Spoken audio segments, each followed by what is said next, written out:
নমস্কার, আমি গোপাল পাল বলছি কলকাতা থেকে। আমার বেটিকার নাম হচ্ছে আরোহী পাল। নাকের একটা প্রবলেম ছিল, প্রবলেম হয়েছিল। আমি কলকাতায় দুটো ডাক্তারকে দেখিয়েছিলাম, ওনারা অপারেশন করার কথা বলেছিল। আমি কলকাতায় অপারেশন করাতে চাইছিলাম না এবং আমার মিসেসও অপারেশন করাতে চাইছিল না কলকাতাতে, যার জন্য আমরা কোনো সূত্র বা কোনো মারফতদের আমরা খবর পেয়েছিলাম হায়দ্রাবাদে যশোদা হসপিটালে। কলকাতা থেকে এসে আমরা যশোদা হসপিটালে ডক্টর নাগেন্দ্র মহান্দর স্যারের কাছে দেখানোর জন্য, ইএনটি স্পেশালিস্ট ইনি। তো আমি ওখানে দুটো ডাক্তারকে দেখিয়েছিলাম কলকাতাতে।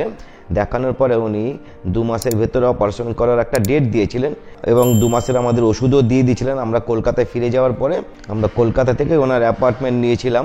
অ্যাপার্টমেন্টে আমাদের ওটির ডেট পড়েছিল 16/12/2023 ডিসেম্বরের। আমি যশোদাতে এসেছিলাম। তখন দেখানোর পরে স্যার আমাকে বলেছিলেন 2 মাসের ভেতরে আপনাকে অপারেশন করাতে হবে। তাই সেই অনুযায়ী আমরা আবার কলকাতায় ব্যাক করেছিলাম। ব্যাক করার পরে আমাদের উনি ডেট দিয়েছিল 9ই ফেব্রুয়ারি। সেই অনুযায়ী আমরা 5ই ফেব্রুয়ারি আমরা কলকাতা থেকে হায়দ্রাবাদে এসেছি।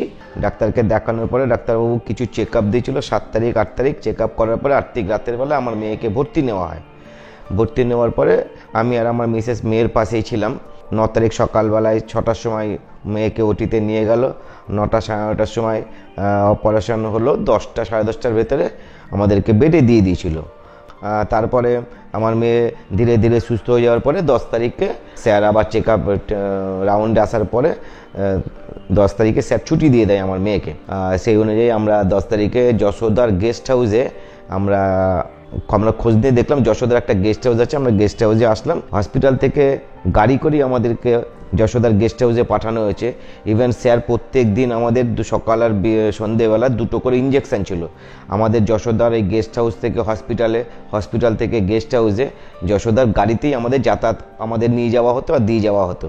আর যশোদা হসপিটাল যা নার্সিং সিস্টেম বা ট্রিটমেন্ট সিস্টেম এত ভালো, টাইম টু টাইম খাবার দাবার, টাইম টু টাইম ওষুধ injection, time to time check up, sister নার্সরা কোনো প্রবলেম হয়নি।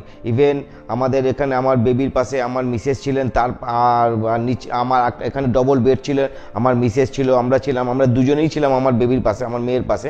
কোনো যশোদার বিকল্প আমার কাছে কিছু নেই এই মুহূর্তে। সবথেকে ভালো হচ্ছে, সবথেকে যেটা বড় কথা, ডক্টর নাগেন্দ্র মহান্দর স্যারের বিকল্প আমার কাছে এই মুহূর্তে নেই। উনি আমার কাছে এখন এই মুহূর্তে ভগবান। আমার আর কিছু বলার নেই। Thank you.